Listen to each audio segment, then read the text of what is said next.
Hey everybody, I'm Jeff from WCCF Tech. Looks like Star Wars The Force Awakens, Episode 7, has finally been released. It is here, it is in movie theaters absolutely everywhere, and a lot of people are reporting that it's fantastic. So, why don't we get in that little Star Wars mindset, get excited for this, sort of get on that hype train, but instead in a different way. Why don't we take a look at some of the 5 best, at least what we believe to be, some of the 5 best or underrated Star Wars games that are out there today. Now, these aren't games that are going to be the normal games that you may like and enjoy. These are games that are going to kind of surprise you in how good they are when you probably haven't even played them. And one of them probably was hyped a little bit too much, but I think was overlooked as a result of that. So let's go ahead and take a look at the 5 most incredible Star Wars games out there that you can play right now to get in the mood for Star Wars The Force Awakens. Hit it.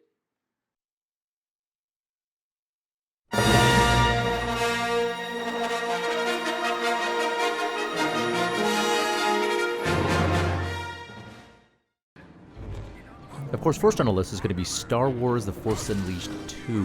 Why is this on here? Because it is, I think, one of the most overlooked games you can actually find, because it was hyped so much that people probably got tired of it. And when they played it, it was such a console port that it was just kind of terrible. But really, it's actually a fun game, and now it's a lot more stable than it was when it first released. The graphics are actually fairly good, considering this is kind of a, PS3, Xbox 360, sort of in the mid, level graphics and whatnot. And of course, the sound design is great, but what is really great about this is the overall narrative and story, the way that it walks you through this epic adventure that Starkiller goes on. And Sam Witwer does a fantastic job of portraying Starkiller here, and it's actually really good because of that story, because that's what Star Wars is about. Star Wars is about a gigantic, epic story that is more than what we are, and so that is what this represents. Star Wars The Force Unleashed 2 represents Star Wars very well, despite some of the platforming and other control issues that it has, but still, I think, is incredibly fun, because dismembering stormtroopers in the way that you can here, yeah, that is amazing. It can't get any better than this, I don't think. And what list wouldn't be complete if we didn't have good old Star Wars Republic Commando, which follows Delta Squad during their, some Republic Commandos during their foray after the Battle of Geonosis. It's actually an incredible story as well, the way that it also ties into some stories and books that are part of the extended universe, or what are now being called the Legends series, and it's actually quite fun. Sure, some of the mechanics are a little bit off, where it takes like forever, to actually kill any of the enemies, and that's a little bit frustrating, but other than that, the squad-based tactics and using your team members in this is a pretty novel and unique way of doing things, and it's actually a really good FPS, and of course, it takes that classic Star Wars story and lets you participate in it. So it's doing the same thing that Star Wars The Force Unleashed 2 did, in that it's letting you be the Star Wars story. It's fantastic, and it, despite those little niggling issues that it has, it is a lot of fun. And, of course, the narration and everything is very well done, and the story is just fantastic, and I recommend that after you play this game, if you do take the chance and take the jump and want to play it, to go read the books out there, and they're actually quite fan-freaking-tastic. And these books are actually written by Karen Travis, and they're a tie-in, but they're more than just a tie-in. They're a completely separate, a big story arc that's really, really good on its own, and I think these should be made into movies. Of course, they won't now, because they're part of the Legends series. But nonetheless, Republic Commando, Star Wars Republic Commando, another excellent example of a good game that probably would surprise you, even though, because when you look at it, you're like, oh, it doesn't really seem like much, but it's a lot more than meets the eye. And next up we come to X-Wing Alliance, Star Wars X-Wing Alliance, which is a simulator, which is in the same vein of that's X-Wing and X-Wing versus TIE Fighter, but it's a little bit more modern. Now, of course, the single-player campaign is not nearly as epic and amazing as X-Wing and X-Wing versus TIE Fighter, but that's not why this game is in this list. This is definitely one of the most overlooked simulator games, because it has very nice, well-maintained controls. The controls are very easy to use. The physics are not Newtonian, but they're still very, very good. The graphics are much updated, and you can actually update them even further by going to the X-Wing Upgrade Project, which is compatible with the GOG version of this, not the Steam version for some reason, but the GOG version of X-Wing Alliance, and you can do that. You can bring over some new assets, new models, new cockpits, etc., and it looks beautiful. But you don't play this for the story. You play this because you can set up all these amazing, huge battles, and I've actually set one up here, where I just have a couple Star Destroyers and some TIE Fighters, and I think I have some TIE Interceptors out there trying to attack me.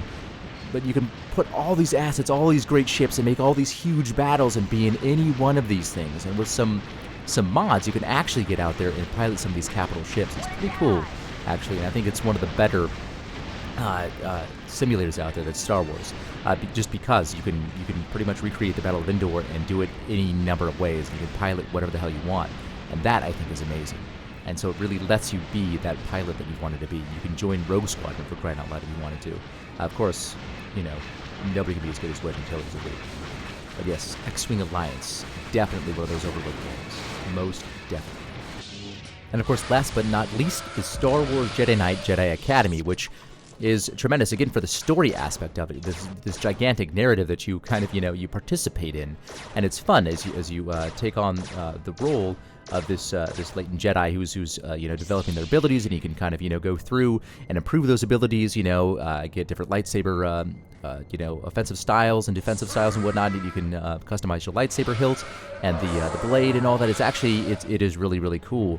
And definitely one of the most, I think, at least now, overlooked, because as we're looking forward, we forget to look at all these great games that are still fun to play. And even though it's based off of the Quake 3 Team Arena engine, it is not that bad looking when you want to compare. Well, of course, we're not comparing it to The Witcher 3 or something like that, but nonetheless, it is not a bad looking game, in and of itself. And it is a lot of fun. Sure, there's some control issues nowadays where the sensitivity is really, really high, so you have to set mouse sensitivity either in-game really low or in your mouse really low in your firmware. But nonetheless, it is great because you get to go dismember, a bunch of stormtroopers again, which is always a lot of fun.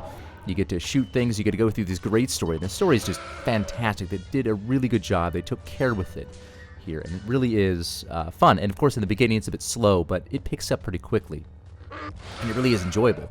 You're not an R5 unit. It's probably one of the better Star Wars games out there. One of the ones that I got addicted to really quickly. And it also, of course, has multiplayer support, which I think is still used today, for crying out loud.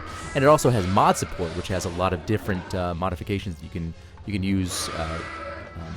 You can add to it, because I remember I used to add all sorts of different lightsaber styles, all different sorts of lightsaber blade styles, that is, where you can make it like nice and like, I don't know, Hoth Ice Blue or whatever. I can't remember too much of that, but you can still do that, and some of those are out there and they're still compatible with this.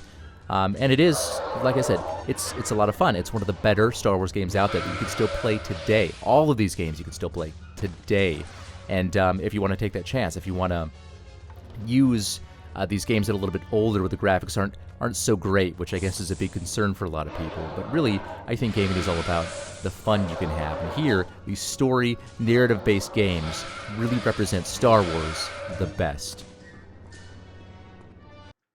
All right, so you guys are probably wondering where number 5 actually is.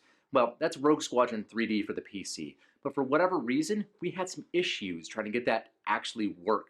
And so we couldn't actually get that to play because there were some mouse sensitivity issues, some video scaling issues, and things of that nature. So we couldn't exactly get it to work. So that is our number 5. So thank you guys a lot for coming out here. Thank you guys for taking a look. Go ahead and hit that subscribe button. We appreciate it a lot. I'm Jeff, WCCF Tech.